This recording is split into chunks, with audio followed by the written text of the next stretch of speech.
Hello and welcome to Tailwinds, the podcast for Air and Space Operations Review. I'm Dr. Laura Thurston-Goodrow, and today we are joined by Dr. Adam Lowther and Dr. Mahbube Siddiki to discuss their article, Combat Drones in Ukraine, published in our winter 2022 issue. Dr. Lowther is the Director of Strategic Deterrence Programs at the National Strategic Research Institute. He is the author or editor of a number of books and articles on deterrence, Chinese strategy, and the impact of technology in war. He spent more than 2 decades with the Department of Defense in uniform and as a civil servant. Dr. Siddiki is an instructor of robotics and autonomous systems at the Army Management Staff College. Prior to joining the Staff College, he was assistant professor of electrical engineering at the Department of Computer Science and Electrical Engineering in the School of Computing and Engineering at University of Missouri, Kansas City. Dr. Siddiqui's research interests lie in the areas of nano and quantum tech, robotic and autonomous systems, green energy and power, and their implications for geopolitics. Adam and Mahbube, welcome to Tailwinds. Thanks for having us. Thank you very much, Laura. So to start, I kind of want to first ask about your general interest in the subject of drones, considering your various backgrounds, the subject and the interest of your article. Well, Mahbube was the father of this article. It was he and I used to teach a course on multi-domain operations that we taught with. There was 4 or 5 of us that taught this course at the Army Management Staff College. And so Mahbube was our robotics and drones. And so he was really sort of the father of the article.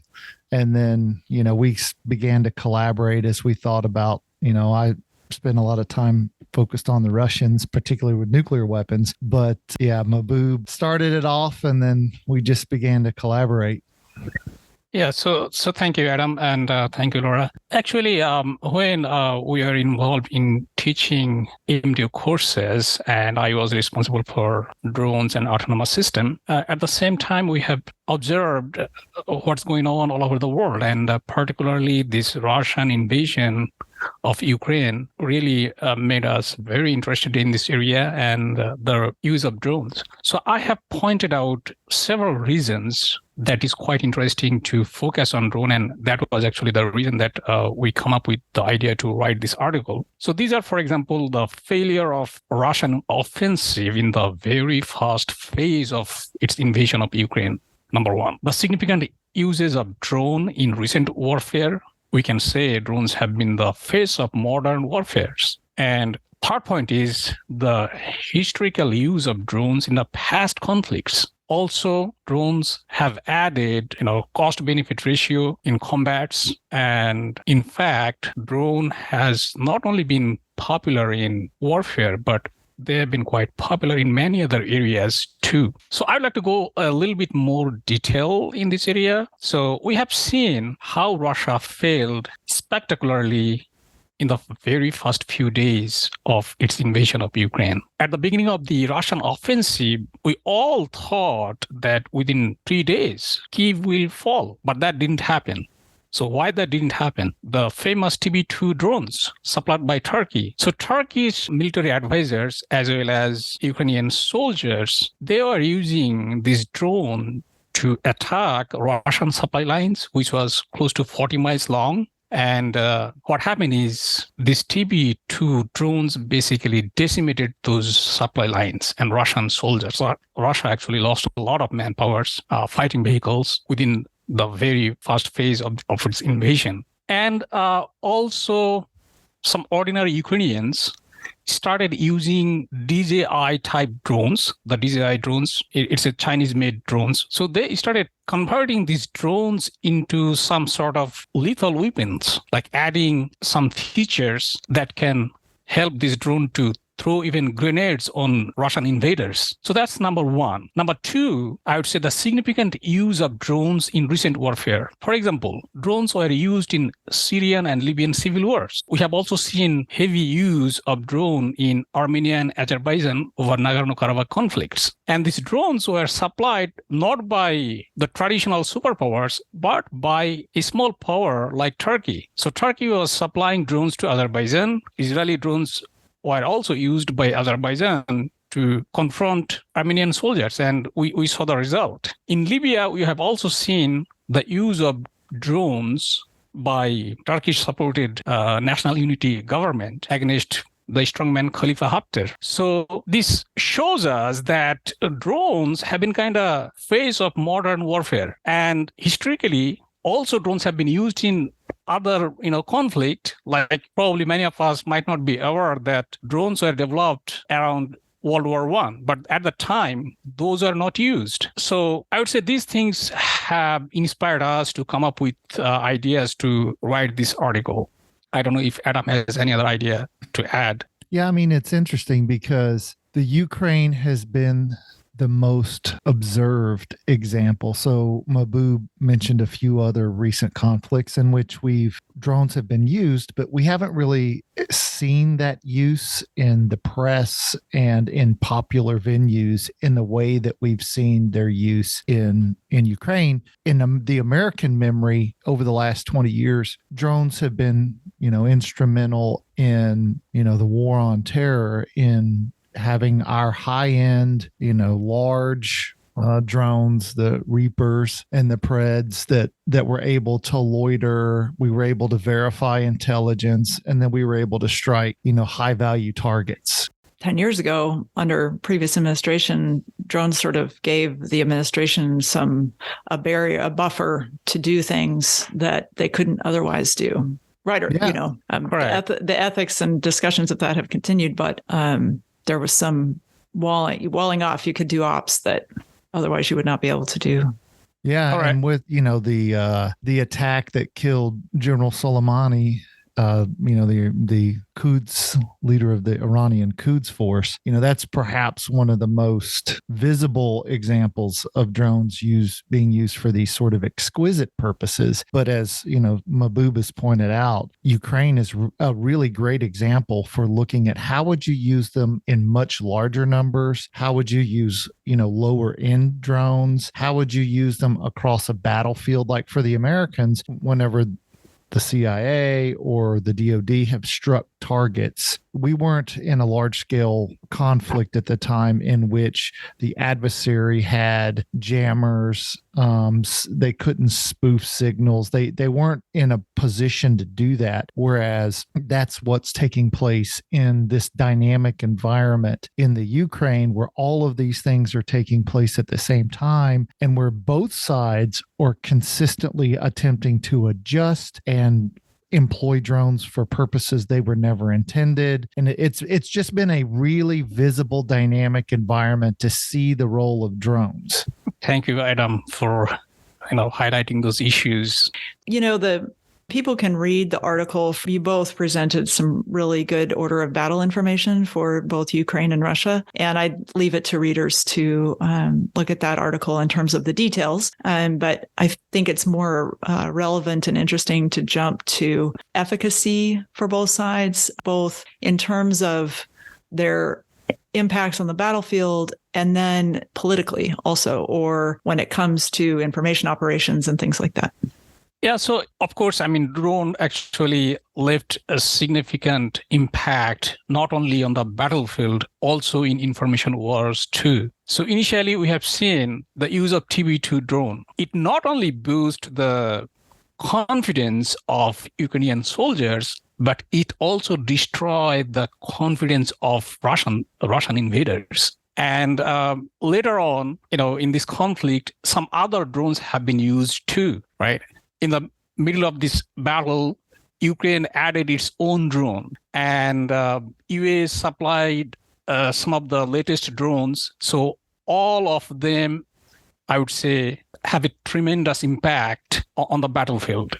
And both sides actually have used drones to the extent that drone can be said definitely as a game changer. If we don't say, game winner technology, but definitely it's a game changer. Like recently when Russia used up its own drones, it started importing Iranian drones. And the main target of using these Iranian drones is to destroy Ukraine's infrastructure, to send it back to a few decades. So at this phase, Ukraine started feeling kind of helpless because they don't have the latest anti-drone technologies. So overall, we have seen over the time the efficacy of using these drones by both sides. I don't know if Adam want to add something here. Yeah, I think one of the important things for for your listeners and for American airmen is I would say that we are at a point that is similar in time to World War II in regards to air power. So if you think to Duet and what he said about air power and strategic bombing and what it would accomplish, he said that before World War II, then we implemented essentially his approach, and then the war ended, and then we conduct the strategic bombing survey, and we find out that what Duet said is not exactly how things happen.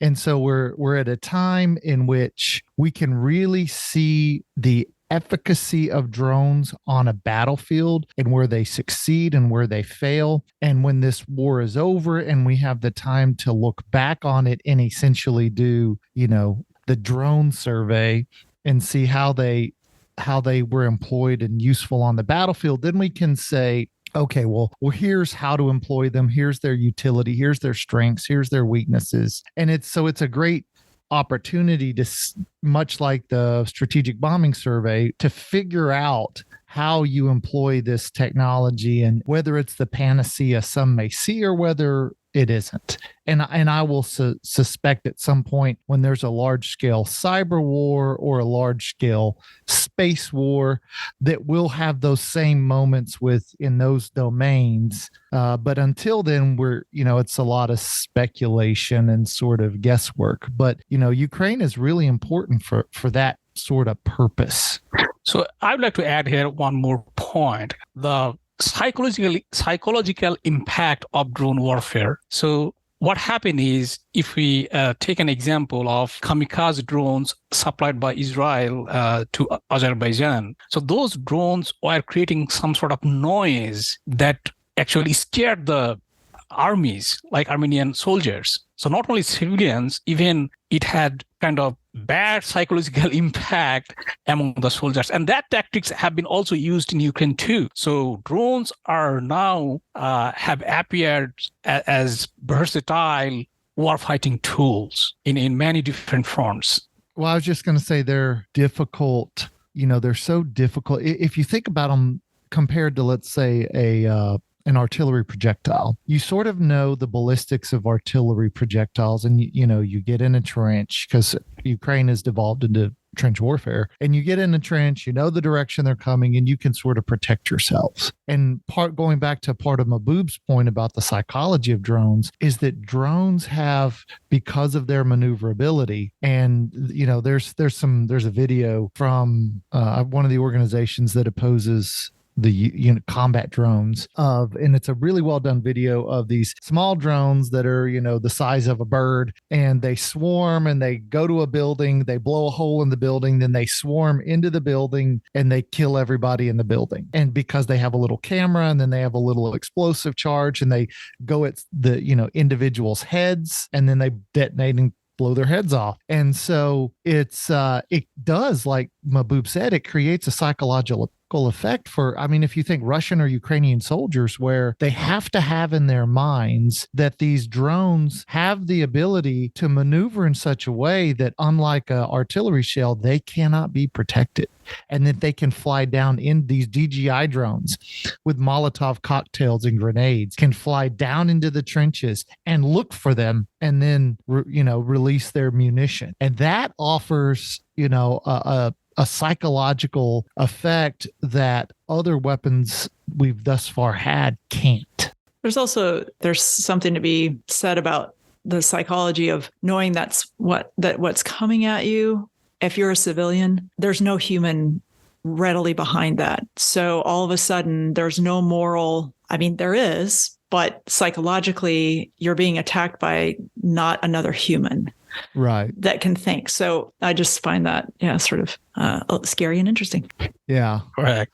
And for airmen, it's this question of, and there, Caitlin Lee, who's at the Mitchell Institute, had this article that came out maybe yesterday or the day before that makes this argument of how, looks at specifically Taiwan and the role that drones may play. And for me, I'm interested in the role that drones may play in the nuclear realm.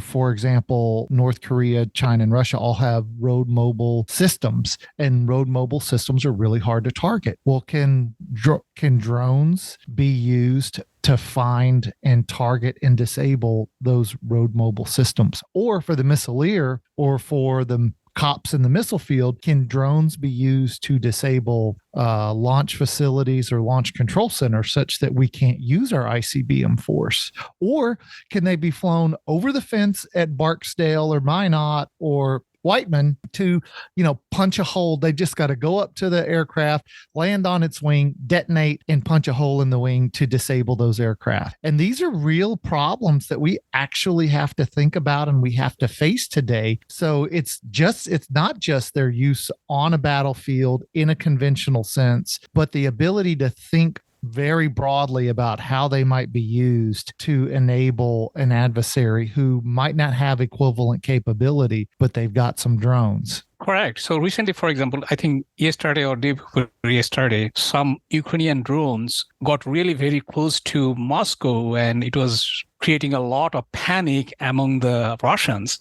That's what's going on. So it doesn't need to blow up a big facility. It just needs to go and show that it is there. And it is creating a heavy psychological effect among the invaders or whoever like big power is trying to capture a country like Ukraine within a very short period of time. So those things are having a tremendous impact in warfare. And I think to your point on that, there's a second order effect to that too. So what are the downsides to Ukraine doing that? In terms of support among the Russian population, if you can keep the war in Ukraine, you can tell Russian population, hey, your soldiers are dying. But the minute you start to threaten Russians, what does that do? Does that make them supportive of the war? And it's complex, of course.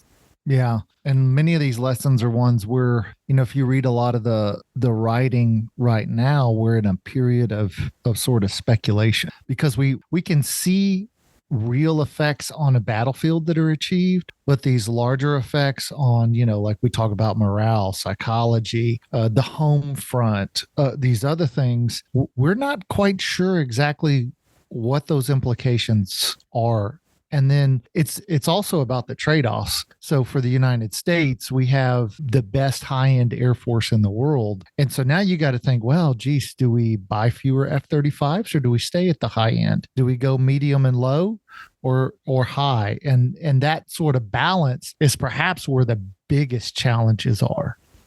It's true. Thinking about DARPA's ACE, Air Combat Evolution Program, and those broader effects. So on that, are there recommendations that you have that in your thoughts and research on this? Do you see a way that the Air Force should go with kind of its approach to drones? I mean, you're looking at tactical versus strategic drones, and you're looking at, broader technical implications for like global weapons trade. If Turkey's selling its TBTs, then they're a player now. Different countries are players who weren't players before, possibly in that trade. I would like to talk a little bit about that. For example, the Shahed drone from Iran. I mean, Iran was not considered that much of a force to change kind of tide in warfare, right? It was always kind of defensive. Now it appeared to be one of the, game changer in many different fields. Like it supported Syria, and now its military technicians and so on are working in Russia to support Russia with its Shahed drone. So things are becoming kind of different in terms of which countries is now come up with new ideas, and these technologies are quite cheap. It doesn't take that much of materials or money to build, and that actually creates some room in international arms trade like Turkey or Iran. They appear to be contributing and getting quite popularity among small countries who are trying to acquire those technologies or those drones, and it is creating kind of competition with US too. Adam, if you have something to say on that. Yeah, I mean, one of the big points to think for the U.S. industrial base is we have to think about our allies who will not have the ability. So as we think, the Air Force, for example, thinks about the trusted wingman drone. These are very exquisite high-end drones that we would use as force multipliers for our manned aviation. But for our many of our allies, partners, friends who cannot afford that, we have to think about how do we arm and equip them to counter adversaries in much the way that the Ukrainians have. And how would, if we were to know in advance, for example, that the Russian invasion of Ukraine, what would we do with drones to better enable the Ukrainians? And then how do we apply those lessons to Taiwan? Taiwan's a great example. And it can't be the high-end exquisite solutions that we always tend to look for, but ones that are practical, that are affordable, that can offer some defense in depth, and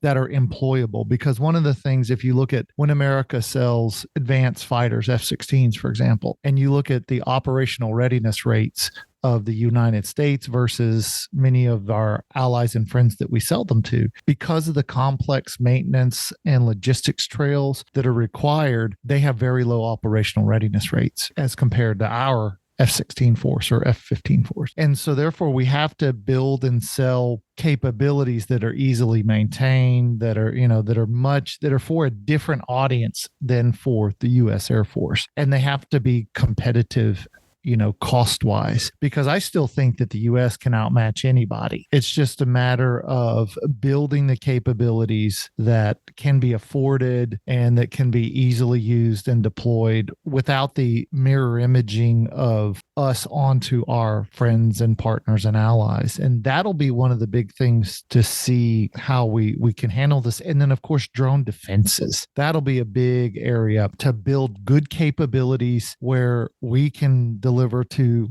the Taiwanese, for example, drone defenses such that they can readily defeat Russian, Iranian, Chinese, because the Chinese are going at this drone. They're building drone capabilities that are really quite good, and they do them in a very cost-effective way, such that they have considerable mass that they can throw at a potential adversary.